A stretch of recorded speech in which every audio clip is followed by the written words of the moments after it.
नमस्कार, मेरा नाम है नरपत। आज मैं लेके आया हूँ पॉलिटिकल साइंस का चैप्टर 2। ये कुल 4 अंक आता है और इसमें एक वस्तुनिष्ठ या अपशब्द वाला आता है, एक दीर्घ प्रश्न आता है। तो पहला प्रश्न है, संविधान की 8वीं अनुसूची में दर्ज भाषाओं की संख्या है 22। निम्नलिखित में से किस राज्य की भारतीय संविधान के अनुच्छेद 371 के तहत विशेष शक्ति प्राप्त है? तो इसमें है अपना दो, ये सभी नागालैंड, असम, मिजोरम सभी। असम की राजधानी दिसपुर, नागालैंड की कोहिमा, मिजोरम की आइजोल। इसके आगे बात करें तो अगला प्रश्न है कि संघात्मक शासन प्रणाली में अधिकार का विभाजन होता है केंद्र एवं राज्यों के बीच। ओ सही है। इसके बाद चौथा प्रश्न है, निम्न में से कौन सा विषय समवर्ती सूची में शामिल है?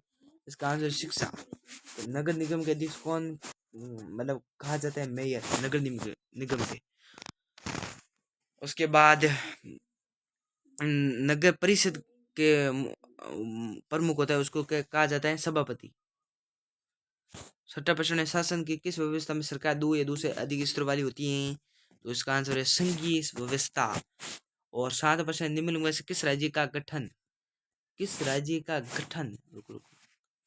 राज्य के गठन भाषा के आधार पर नहीं हुआ है?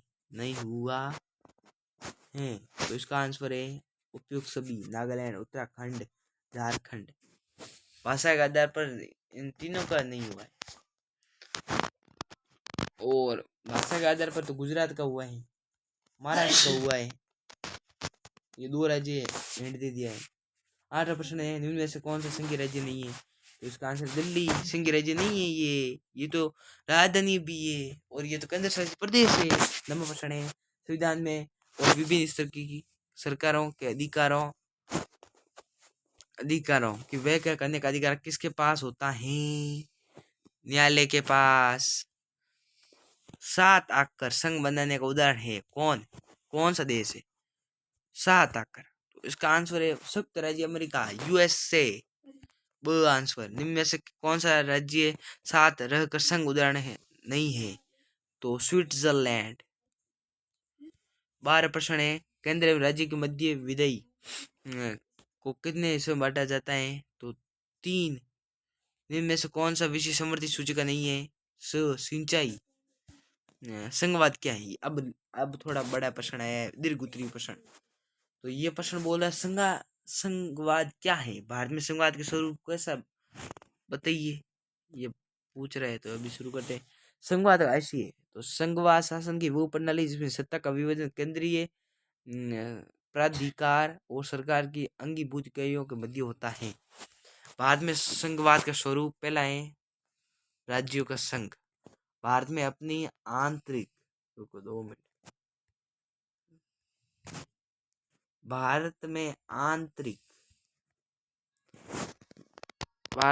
अपनी आंतरिक विविधता को ध्यान में रखते हुए विभिन्न राज्यों के संघ का संगठन किया गया है। दूसरा है त्रिस्तरीय शासन व्यवस्था। भारतीय संविधान के मूल रूप से 2 स्तर की शासन व्यवस्था का प्रावधान किया गया है, संघ या केंद्र सरकार या राज्य सरकार। बाद में स्थानीय शासन की संस्था को तीसरे स्तर पर संविधान की मान्यता दी गई है। तीसरा है शक्तियों का विभाजन। भारतीय संविधान में स्पष्ट रूप से केंद्र और राज्य सरकारों के मध्य विधेय अधिकारों के 3 सूचियों के द्वारा विभाजित किया गया है। पहला संघ सूची है, एक अपना राज्य सूची है। संघ सूची और राज्य सूची और समवर्ती सूची। चौथा पॉइंट, न्यायपालिका की सर्वोच्चता। भारतीय संघीय व्यवस्था में न्यायपालिका को स्वतंत्र सर्वोच्च है। शक्तियों के बंटवारे के संबंध में कोई विवाद होने पर इसका फैसला सर्वोच्च न्यायालय में ही होता है। इसके बाद 5वां पॉइंट है, समस्त राज्यों को बराबर अधिकार प्राप्त नहीं, जैसे असम, नागालैंड, ये मिजोरम अन्य राज्यों के मुकाबले विशेष अधिकार दिए, क्योंकि इसकी भूगोल आकृति अलग है थोड़ी, इसलिए उनको विशेष अधिकार दिए गए हैं। ठीक। प्रश्न दूसरा है, सत्ता का विकेंद्रीकरण से क्या अभिप्राय है? विकेंद्रीकरण के पीछे बुनियादी सोच। तो जब केंद्र और राज्य सरकार शक्तियां लेकर स्थानीय सरकारों को दी जाती है तो उसे सत्ता का विकेंद्रीकरण कहते हैं। भारत में संघीय सत्ता की साझेदारी 3 स्तरों पर की गई है।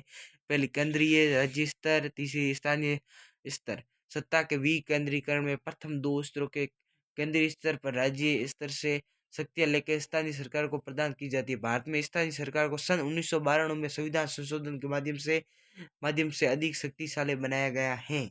इसके बाद विकेंद्रीकरण के पीछे बुनियादी सोच है। पॉइंट पहला है विकेंद्रीकरण के पीछे बुनियादी सोच यह है कि अनेक मुद्दों एवं समस्याओं का समाधान स्थानीय स्तर पर ही अच्छे तरीके से हो सकता है। लोगों को अपने क्षेत्र के समस्याओं की अच्छी समझ होती है। लोगों को इस बात की भी जानकारी होती है कि पैसा कहाँ खर्च किया जाए और चीज़ों का अधिक कुशलता से उपयोग किस तरह किया जा सकता है।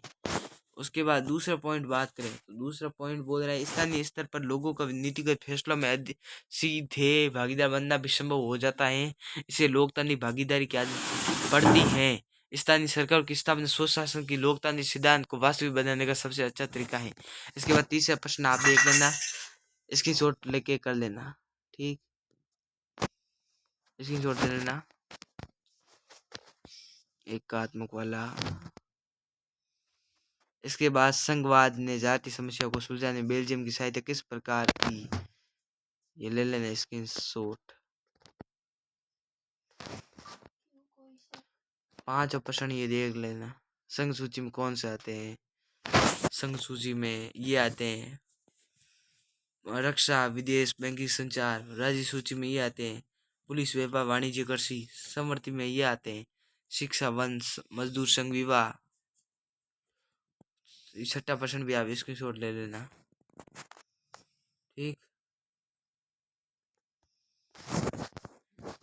इसके बाद ये भी ले लेना, ये ले लेना फटाफट। ये अभी पूरा हो गया 7 ऑप्शन। 7 ऑप्शन यहाँ से या इतना था 7 ऑप्शन, ठीक। तो गाइस ये हमारा चैप्टर हुआ पूरा कंप्लीट। फेडरलिज्म, ठीक, फेडरलिज्म। ये चैप्टर पूरा कंप्लीट। थर्ड चैप्टर के साथ कल मिलेंगे। बाय बाय, नमस्कार।